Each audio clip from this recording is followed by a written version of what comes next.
Hello YouTube, and welcome to my review of the UTG M3 Tri-Shot shotgun. As far as budget toys go, this is by far one of my favorite replicas that you can get, and I paid around $60 for it. Overall, build quality is, you get what you pay for. It's lots of creaks. The stock is mostly like a cheap plastic. All the connections are loose, and it rattles and makes a lot of noise when you move it.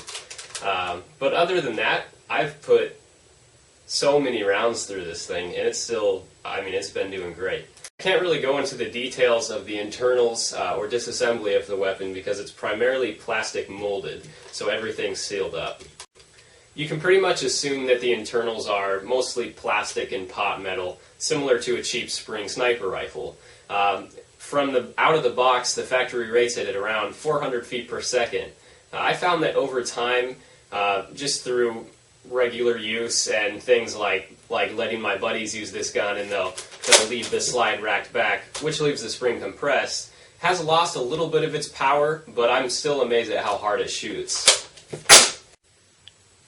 This shotgun uses a shell-type magazine system. They hold about 30 rounds each, and you just take your speed loader, fill them up from the front. To reload the weapon, you pull on your release here, opens up the flap, just load a shell, clicks into place, lock it up, and you're good to go. The safety is pretty simple. Basically, it's just a rod that locks the trigger into place so that you can't move it at all. One thing I did notice that I really do like is that the slide locks into place after it's been cocked once so that it can't be double fed. So that's one cycle, the BBs would be chambered, and I can't pump it again. One major downside of these shells and the gun's feeding system is that if you get too excited in the middle of a firefight and you start cocking it too fast, a lot of times it will load just one too many BBs up into the chamber, so you'll be firing about 6 at once, which greatly reduces accuracy and power. Another thing to note is that the outside of them gets worn off very easily. They're like a plastic coating that gets torn up, and although they're visually not that great looking, they've lasted quite a long time. The springs haven't lost their tension at all, and they still feed pretty well. You really have a couple problems that restrict you to the type of airsoft you can play. There's no hop-up system, so once you get past about 80 to 100 feet, you're not really effective at all. And plus the accuracy, with 3 BBs going in random directions downward, you're not really going to have much luck.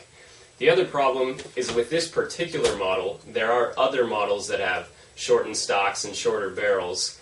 While it is a shotgun, it suffers greatly in close quarters just because of the sheer length of it. You can't whip it around a corner like you could a shortened version. I'd say this gun is best for a type of guerrilla warfare. When I play with it, as soon as the game starts, I run hard and fast to a choke point just to get that mid-range environment. And when you get one-on-one with somebody, believe me, it's a very intimidating gun, and you don't want to be on the receiving side of it.